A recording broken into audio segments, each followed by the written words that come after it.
Hello everybody, this is going to be a standalone video called Patent Points, Essentials for First-Time Inventors. And what we're going to do in this video is just cover the patenting process for someone who's never been exposed to it at all, but they have an idea and they want to maybe start a business or try to license that idea.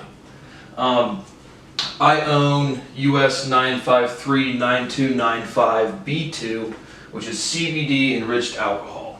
I was issued this patent in January 2017. I successfully licensed this patent in October 2019. I'm just going to go over the things that I wish I would have known when I was going through my first time getting a patent. The things we're going to cover, I guess if you haven't watched any of my other videos, I'm not a barred lawyer, but I have a very, very good understanding of law, and I have a very, very good understanding of entrepreneurship and investing.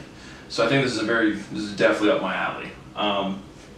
But we're going to cover the history of the USPTO, filings and types of patents, lawyers and fees, response times for your filings, prior art and claim language, and then patent enforcement and building better business. Obviously, if you're pursuing a patent, you have an idea that you're trying to make money on, so we're going to do all of this really in the context of how do you acquire a patent, or how do you pursue IP to make more money?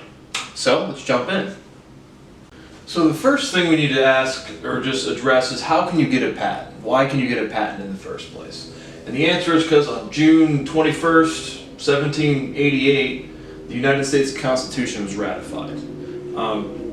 Article 1, Section 8 of the United States Constitution reads, subsection 7, to promote, Congress has the ability to. So the United States government is set up by the United States Constitution, and this is the right of Congress, and it's to promote the progress of science and useful arts by securing for limited times to authors and inventors the exclusive right to their respective writings and discoveries.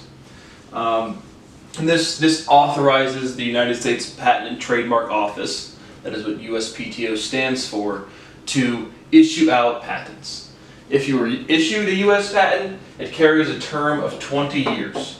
And so what does a patent do? What a patent does is, it secures you the right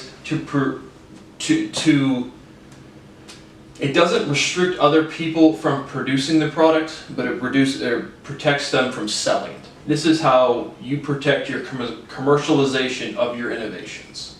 And the three requirements for any type of U.S. patent is it has to be novel, it has to do something new, it has to be non-obvious. If you take a qualified expert in a given field and present them your IP and say, hey man, did you have to do some innovative step that other people might not have seen or done that are moderately educated in the field of study? Would they have come up with this idea? And that's what satisfies the non-obvious requirement. And the third thing is it has to be useful. It has to be able to do something. And I want to say something about the non-obvious step.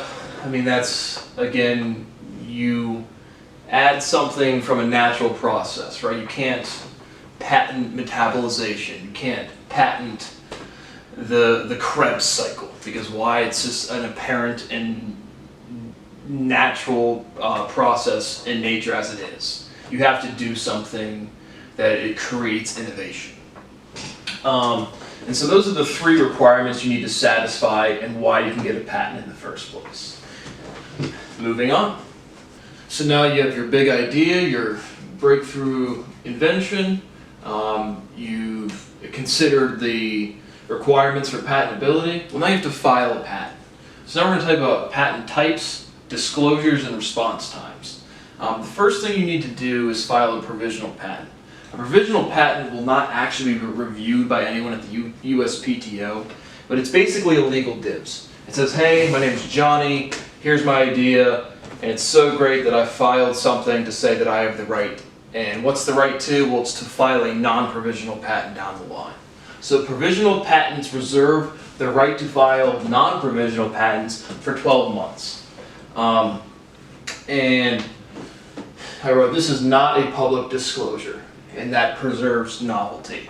So let's say you have an invention, you have some gadget, and you don't file a provisional patent, you start selling it.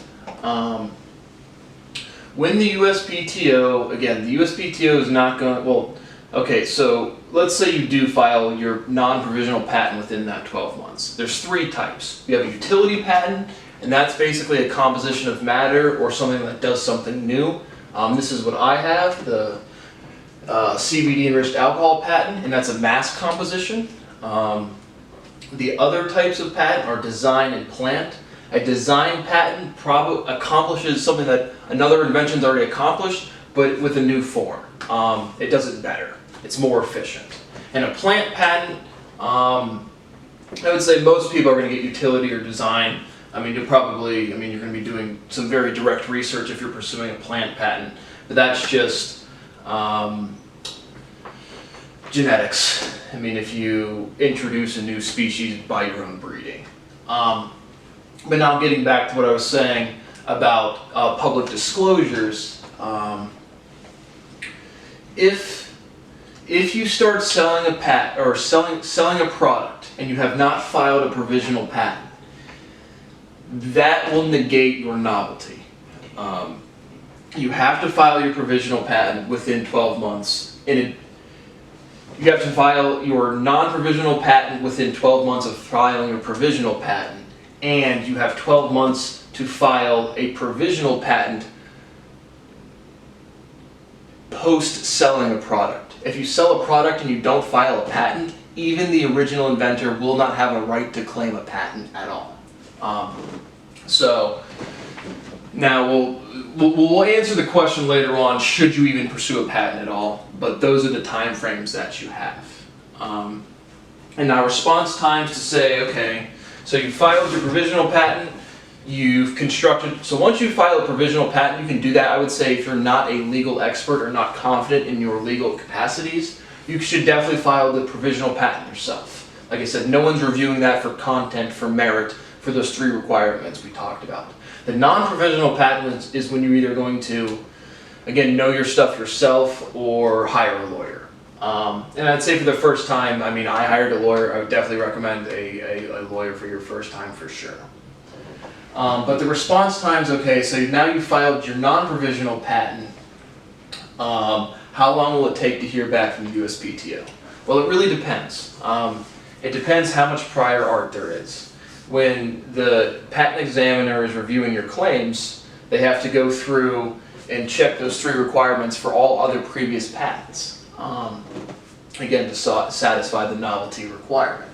I got my patent issued, okay, so actually I'm drawing a blank. They will send you an initial, if you get approved, if they approve some claims, okay, so we'll talk more about this on the next slide, but claim language, right, is here's my invention and here's what it does. The USPTO can accept some of your claims, all of your claims, or have you modify your claims. And that's you'll get a response. Typically your lawyer will have some back and forth with the USPTO as they're reviewing your patent. But the response times, mine was about 8 months, but there was literally for my abstract and for my detailed summary of what my patent does or the disclosure, there was literally 0 prior art results. So it wasn't, I would say 8 months to a year is a very short time to hear back about a patent. It really does vary, but you can go 3-5 years. It can be a long drawn out process. Now we'll talk about claim language and actually constructing the meat of your contract. A patent is a contract. So now this is the part that I'd recommend that you have a lawyer do, but I still want to talk about it.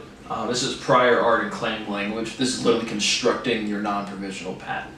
When you're constructing your claim language, you want to be as broad as you possibly can to encompass the most litigative foundations that you can, but the prior art, again, is going to set prior art and public disclosures, prior art being the patents, public disclosures being any PR or just any press release at all. To see if you're invention, how new it is or how novel it is or how many other prior art pieces there are out there, you can search this yourself. Just go onto the USPTO website and look for prior art searches. And you can search both abstracts and entire patents for strings of words and just individual buzzwords in general. But getting back to your claim language, you want it to be as broad as possible, but also specific enough to get you an issued patent at all. And this is that back and forth will happen between your lawyer and the USPTO. But I do want to say, if there's a ton of prior art out there, you might not even want to pursue a patent in the first place. I mean, in business, execution is way more important than the novelty of your idea in general. You can still make $1 billion business and never have an issued patent at all. I would honestly only recommend getting a patent if it's really truly a substantially new innovation or invention. But getting to your claim language, your lawyer is going to forget necessarily just patents. Like I said, a patent is a contract. If your patent gets issued, you're going to litigate your issued patent in court to defend your right to produce your product. But claim language is the most important for litigation, but a patent is a contract as a whole. And the reason I have this written up here, this is a little more nuanced for legal studies, but I've had, in the process of licensing my own patent, I've had actual other attorneys tell me that, so when the USPTO modifies your claim language, sometimes there's a record of it, like there's a written saying, and a USPTO examiner is supposed to be an expert. So they say, here's your 3 requirements that we're judging your innovation, your claim language, your patent on, and here's what doesn't satisfy that. Now, once that patent is issued, the issued patent is all that matters because it is a bona fide contract. And you don't get to, if you watch my other legal lectures, but you can't pick and choose parts of a contract without taking it, the whole contract as the context of what you're litigating. And so that's honestly more particular to me personally, because again, unless you're a legal expert, and again, I'm not saying I'm a legal expert because I have read a bunch of legal books, but I have a profound amount of legal research done that simply has not been published yet. But when you're constructing your patent, even the non-provisional that you submit will probably almost certainly not be the end contract or the actual issued patent. But once that patent is issued, it is a valid United States contract, and you can't even look at the provisional filings. It doesn't really matter that much. Now there'll be legal people that disagree with me on that. Good luck is my response. But now getting again more back to the first time patent filer. How much money do you expect to have a lawyer? That's what a lawyer does. A lawyer understands the law, and then they literally construct contracts. But how much can you expect to pay for a lawyer and to file the filings in general? A non-provisional patent does not cost anything. A provisional patent doesn't cost anything either, but the provisional patent, you want it to be prepared completely properly. So $5,000 to $10,000 I think is very fair and reasonable for a non-provisional filing. If you're a multi-patent pursuer, again, if you're confident with your own ability to construct your claim language in your patent, I would even recommend doing it yourself. But additionally, let's say you really want a response. On the last slide I said mine took 8 months, but it could take way longer. It's $1,000 to $5,000. I don't know the exact dollar figure, but it's $1,000 to $5,000 for the USPTO to guarantee a response within 12 months. And I think that's a very good option if you're a first-time inventor. Yeah, and that's all I want to say on prior art and claim language. So that brings you, I guess the total dollar figure you can expect to spend is between $5,000 and $15,000. And so now we'll just talk a little bit about, again, patents in the context of business. So now finally, let's say, hurrah, hurrah, we have our non-provisional patent is now issued. We have a legal contract that says, here's our right. And again, what is it a right to? Right? It's a right to commercialization of your invention. So there's two things that I want to talk about for building better business with a patent. And the first and the foremost I think people aren't aware is post-grant reviews in the Patent Trial and Appeal Board. So you just got your patent, you're all excited, woohoo, and all of a sudden Apple comes out and files what's called a PGR. Basically, a company or an individual can come out and say the patent examiner messed up in understanding previous prior art or public disclosures, and you should have never received a patent in the first place. Now, I'm probably going to do another video on the PTAB and post-grant reviews altogether, but my advice for a first-time patent pursuer is to be very well aware of these things. So in the last slide it says to file a patent, you expect to pay between $5,000 and $15,000. Now to defend a patent, to enforce a patent, again, the reason I recommend, unless your invention is truly, truly new, unless there's very, very little prior art, unless your design is super, super innovative, you're going to spend between $250,000 to $3 million defending and enforcing your patent. So definitely be aware of that. But again, that shouldn't scare you. I mean, again, this should really make your curiosity and your innovation skills a lot better. I am 0% concerned about a PGR for my patent. Again, you should know how to defend your property as well. But this is definitely out there and definitely possible. But now, that a PGR would revoke your patent entirely and basically say, well, PGR can again invalidate some claims or all of the claims. More likely, I haven't reviewed a bunch of cases, but more likely than not, they will modify your claim language and strike some of your claims, but not all of them. But that's to take your patent away. Now, as the patent owner, well, you still have to enforce your right to produce your to commercialize your product. So you have your patent, no one's filed a PGR, you're sitting there, and Billy comes out and sells your product. Well, you have to file suit and go litigate because of it's a violation of your rights. Now, I am definitely a litigator. I don't think some attorneys will think litigation is just pissing over each other's shoes, but you definitely have to defend your property. I mean, 100%. And again, the reason I point this out is because this should be the foremost thing in your mind when you're constructing your patent in the first place. This is how you make money with a patent. This is how you license a patent. You don't license a patent based on litigation, but the reason a licensee will take on the patent because you have very strong claim language and you can really restrict other people. A patent does create a monopoly. Well, it should. That's what a patent should do. And that's really it. And I guess the last thing I want to say is these things, this is why, again, only pursue a patent if it's really, really new innovation or, yeah, that's really it. I mean, if you can execute a business without a patent, the execution is going to be much more important than your IP. But those are the things that I thought I didn't really know, again, just from a legal standpoint when I was pursuing my first patent.